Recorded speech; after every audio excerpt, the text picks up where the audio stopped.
रवि। जी साहब। एक काम करना, आज शाम को मुन्नी को उसके गांव पन्नापुर छोड़ाना। ठीक है साहब। और सुनो, अगर मेरे बारे में वो कुछ पूछे तो उससे कह देना कि मैं बिजी हूँ। अच्छा जी। हेलो, कहाँ जा रहा है? अरे अमर बाबू से मिलना है भाई। कौन अमर बाबू? अरे जो सड़क बनाता है ना वो अमर बाबू यार। अभिनय बाद में आ जाओ। अरे घी गिर जाएगा, असली घी है यार। जो भी बाजार दे देगा तुमको भी किराया देगा, हमको दिमाग में उतरा। आओ कल्लू आओ। अरे चौकीदार, आने दो उसे। अरे कैसे उल्लू को खड़ा कर दिया है, कल्लू को आने से भी रोकता है। कब है कल्लू? अरे अभी तो आए हैं सवेरे वाली गाड़ी से। अरे साहब कितना ढूंढा, कैसन शहर है ये, सड़क का अफसर को तो पहचानता नहीं है। कल्लू ये शहर है, गांव खेड़ा थोड़ी ना है। तुम गांव से मेरा एड्रेस लेकर नहीं निकले क्या? अरे हाथ में लिए दिन भर फिरता रहा। हाँ, दिन भर फिरता रहा, दिन भर फिरता रहा। जब कान में खुजली आए तो माइल निकाल के फेंक दिया। क्या? अरे वही एड्रेस का पर्चा भाई। बैठो बैठो बैठो। और सुनाओ, गांव में सबका क्या हाल है? अरे साहब मत पूछो, वो अपने प्रेसिडेंट थे ना, वही मोनिया के बापू, वो तो चल बसे है ना। चल बसे? कब? अरे अभी थोड़े दिन पहले। उसकी बेटी मुन्नी है ना, वो कुमार दर्जी के साथ कहीं भाग गई और अपनी इज्जत की खातिर बेचारे प्रेसिडेंट साहब ने नदी में डूबकर आत्महत्या कर ली। अगर ये मुन्नी कभी गांव लौटी ना तो गांव वाले उसको खून पी जाएंगे। दुश्मन हो गए सब गांव वाले। अरे गांव की बात छोड़ो साहब, अगर हमको मिल जाए तो गला घोट देगा उसका माँ, जिंदा काट देगा उसका माँ। खैर छोड़ा साहब, चलो घर चलते हैं। छोटी मालकिन को मिलने का बहुत मन करता है साहब। वो कल्लू, छोटी मालकिन किसी जरूरी काम से दूसरे शहर गई हुई है। अब तू एक काम कर, ये पैसा रख, खाना खा और गांव लौट जा। ठीक है साहब, मगर छोटी मालकिन से कहना कि बड़े मालिक और मालकिन बहुत याद करते हैं। कह दूंगा। और ये असली घी का डिब्बा उन्होंने भेजा आपके लिए। अच्छा, जय राम जी की। जय राम जी की। चलते हैं साहब। रवि। जी साहब। मुन्नी अब गांव नहीं जा सकती। तुम कुछ दिन के लिए उसे अपने घर नहीं रख सकते? घर में बहुत मेहमान आए हुए हैं, बहुत मुश्किल हो जाएगी।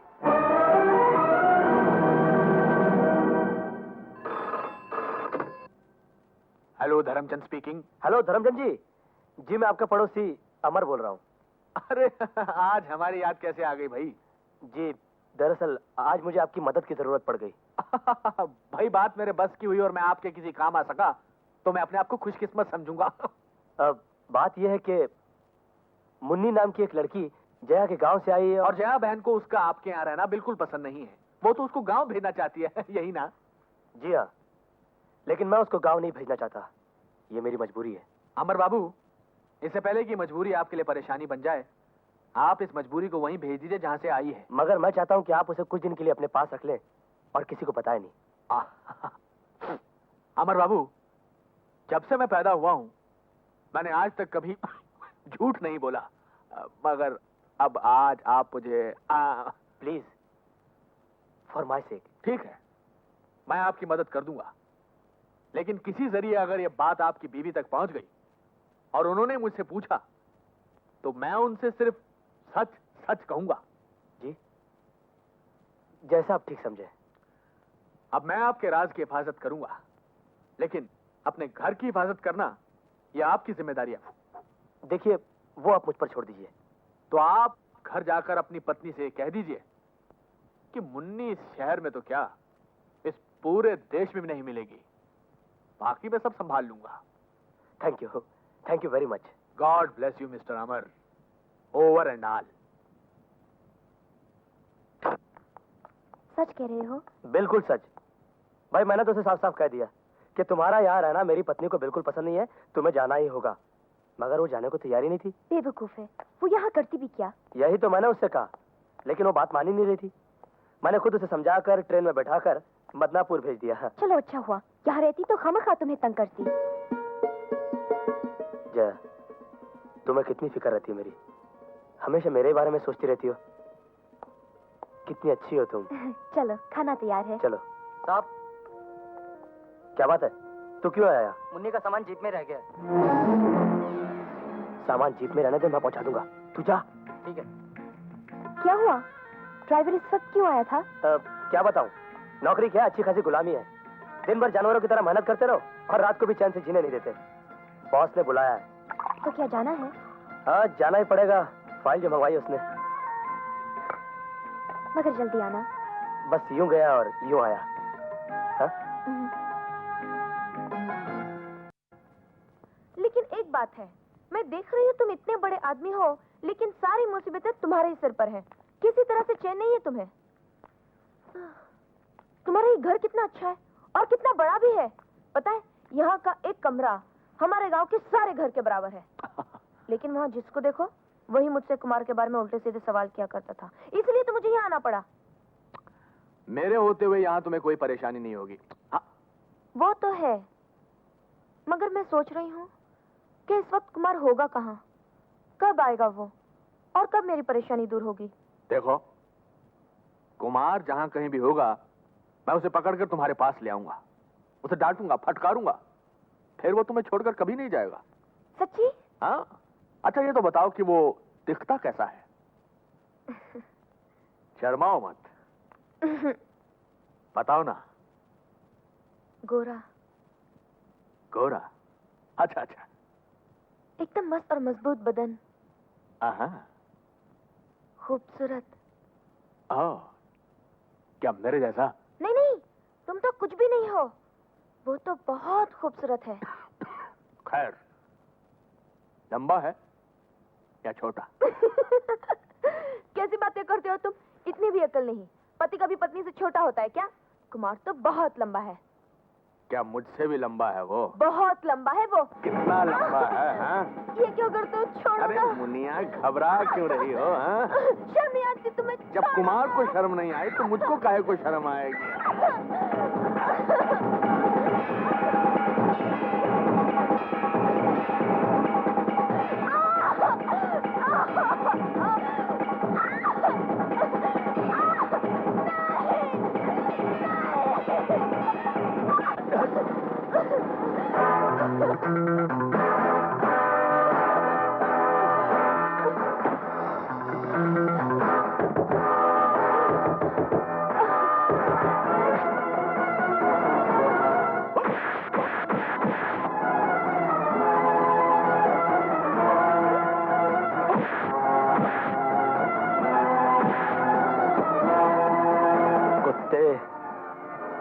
दुनिया के सामने राम बना फिरता है, मगर है तू रावण से भी बदतर। गंदी नाली का कीड़ा है तू।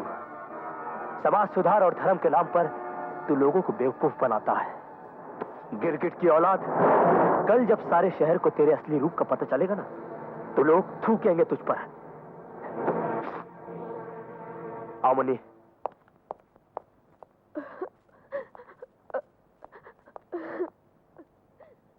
मिस्टर अमर, तुमने मुझ पर हाथ उठाकर अपनी बर्बादी को दावत दी है।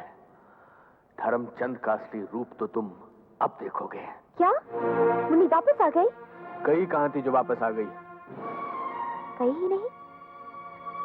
इसका मतलब उन्होंने झूठ कहा था मुझसे।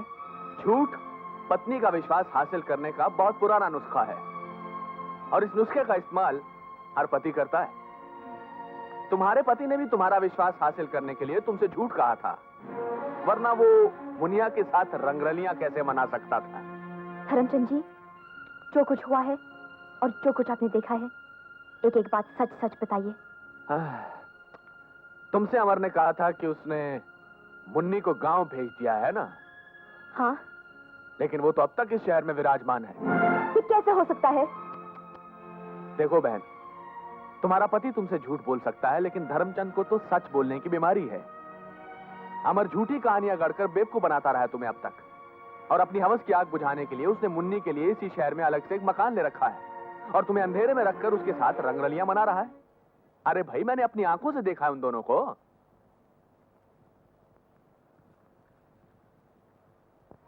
ये क्या कर रही हो जया बहन, ये क्या कर रही हो? छोड़ो मुझे, मर जाने दो। मरकर क्या होगा? जीकर भी क्या करूंगी? हार कर मरने से बेहतर है जिंदा रहकर अमर को सबक सिखाना, क्योंकि आदमी औरत को धोखा देते वक्त ये भूल जाता है कि जिस दिन औरत अपनी आन पर उतर आए, वो आदमी को जीते जी चलती फिरती लाश बना सकती है। जया बहन, औरत वो शोला है जो प्यार से आदमी की जिंदगी को रोशन कर सकती है, और अगर नफरत करे तो उसकी जिंदगी को जलाकर राख कर सकती है। और अगर तुम अमर से पूछोगी तो मुझे जरूर झूठा साबित करने की कोशिश करेगा। मेरे खिलाफ जहर उगलकर मुझे गिराकर तुम्हारी नजरों में खुद सच्चा और ऊंचा बनना चाहेगा, जबकि सच्चाई तो यह है कि वो इस वक्त भी उस आवारा लड़की के साथ गुलछर्रे उड़ा रहा है। आगे तुम खुद समझदार हो जया बहन।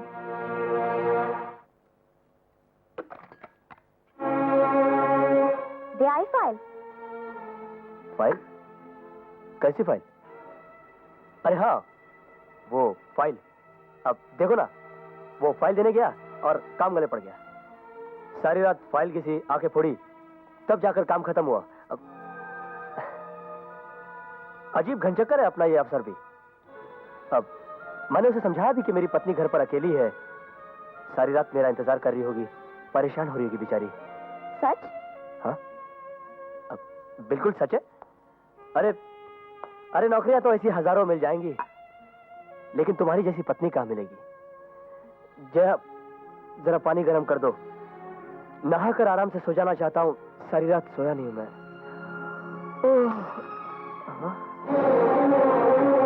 मिस्टर अमर, ये रहे तुम्हारे दिए हुए गहने और ये रही घर की चाबियां। मैं जा रही हूँ। जा रही हो? तुम्हारी अकल तो ठिकाने पर है? ऐसी छोटी छोटी बातों पर कोई घर छोड़ के जाता है क्या? अगर मेरी जान भी चली जाए तो वो भी तुम्हारे लिए छोटी ही बात होगी। जया, जया, मैंने कह दिया ना कि आगे से अफसर तो क्या, उसका बाप भी अगर मुझे बुलाएगा ना तो मैं नहीं जाऊंगा, ठीक है? अगर तुम सचमुच अफसर से मिलने गए होते तो एक रात तो क्या, मैं 100 रातें इसी तरह तुम्हारे इंतजार में बिता देती। लेकिन अफसोस, तुम अफसर का बहाना करके मुन्नी से मिलने गए थे। लगता है उस धर्मचंद ने तुम्हारे खोल दिया है। जहर तो तुमने मेरी जिंदगी में घोला है, मुझे धोखा देके। अपनी गलती पे शर्मिंदा होना तो दूर की बात है, उल्टा धर्मचंद जी को कसूरवार बना रहे हो। उन्होंने तो एक अच्छे और नेक पड़ोसी होने का फर्ज निभाया है, लेकिन तुम एक पति का फर्ज भूल चुके हो। मैं पति का फर्ज भूल गया हूं कि तुम्हें पत्नी का कर्तव्य याद नहीं रहा। तुम्हें तो बस वही याद है जो सेठ धर्मचंद पड़ा गया है। खुद तो गुनाहों की दलदल में धंसते चले जा रहे हो। जो शरीफ और इज्जतदार है उन पे कीचड़ उछाल रहे हो। दौलत कमाकर इज्जत तो बना ली है उसने, लेकिन शराफत किसी बाजार में नहीं बिकती जया। सोने और चांदी की चमक धमक से उसने अपने काले चेहरे को तो छुपा लिया है, मगर अपनी काली करतूतों को नहीं छुपा सका। इतना नीच और घटिया आदमी है वो कि अपनी छोटी सी छोटी ख्वाहिश पूरी करने के लिए न जाने कितने लोगों की जिंदगियां बर्बाद करता है। तुम भी तो मेरी जिंदगी बर्बाद कर रहे हो। मुझसे कहा कि मुन्नी को गांव भिजवा दिया है, लेकिन उसे रख लिया यहीं रखेल बनाकर, और रात भर उस चुड़ैल के साथ मुंह काला करते रहे। मिस्टर अमर, हाथ मेरा भी उठ सकता है, लेकिन मैं अपने संस्कार को तोड़ूंगी नहीं। हो, संस्कार? हाँ? लगता है तुमने सिर्फ संस्कार का नाम सुना है, उसका मतलब तुम्हें मालूम नहीं। तुम्हें संस्कार नहीं, तुम्हें गरूर और अहंकार भरा हुआ है। औरत का संस्कार होता है कि उसके पति की मान मर्यादा की रक्षा करे, उसकी इज्जत को बढ़ाए। लेकिन तुम भरे बाजार में पति की इज्जत को मिट्टी में मिला देने वाली औरतों में से हो। तुम में पति से मुकाबला करने की हिम्मत तो है, मगर सच्चाई को असलियत समझकर उसे हंसकर गले लगाने की हिम्मत नहीं है। तुम जैसी औरतों को प्यार प्यार सा नहीं, स्वार्थ सा नजर आता है। अभिमान मौका परस्ती है तुम्हारी नजरों में, और दिल में छुपा हुआ प्यार धोखा। ओके, ऑलराइट, मैं तुम्हारे सामने सफाई पेश नहीं करूंगा। तुम्हें मुझ पर विश्वास हो या ना हो, यह तुम्हारी किस्मत। अगर तुम रुक जाओ तो वो तुम्हारे लिए अच्छा है, और फिर भी जाना चाहो तो मैं तुम्हें रोकूंगा नहीं। मिस्टर अमर, मैं उन औरतों में से नहीं हूँ जो मर्दों की ठोकरों पे जिंदगी गुजार देती है। To hell with in your bloody house, मैं जा रही हूँ। जया बहन, गुस्सा थूक दो और भूल जाओ हर बात को। पति रोगी हो या भोगी हो, योगी हो या ढोंगी हो, पत्नी का फर्ज है कि पति के साथ जिए और पति के साथ मरे। अथर्ववेद के 18वें नहीं 6ठे अध्याय के 16वें श्लोक में इस बात का जिक्र है। धर्मचंद जी, किसी का झूठा खाना खाना जया के बस की बात नहीं है। ठहरो जया बहन, तुम मत जाओ। अमर इसे जाने से रोक लो और अपने हरे भरे घर को बर्बाद होने से बचा लो। Shut up. अमर, मैं तुम्हारे पांव पड़ता हूं, जिद मत करो। धर्मचंद जी, पैरों पे गिरकर इस घर को फिर से बसाने की कोशिश मत कीजिए। ये घर नहीं, अब नर्क है मेरे लिए। जया बहन, जरा ठंडे दिमाग से अमर के बारे में सोचो, तो फिर ये भी तुम्हारे बारे में सोचेगा। अगर तुम एक दूसरे का ख्याल रखोगे तो मेरे मन को बहुत खुशी होगी। वैसे अगर तुम चाहो तो तब तक मेरे घर जाकर रह सकती हो। तुम्हें क्या समझ, जाओ जाकर मेरे घर पर रहो। अरे जाओ ना, सोच क्या रही हो। That is Dharmchand.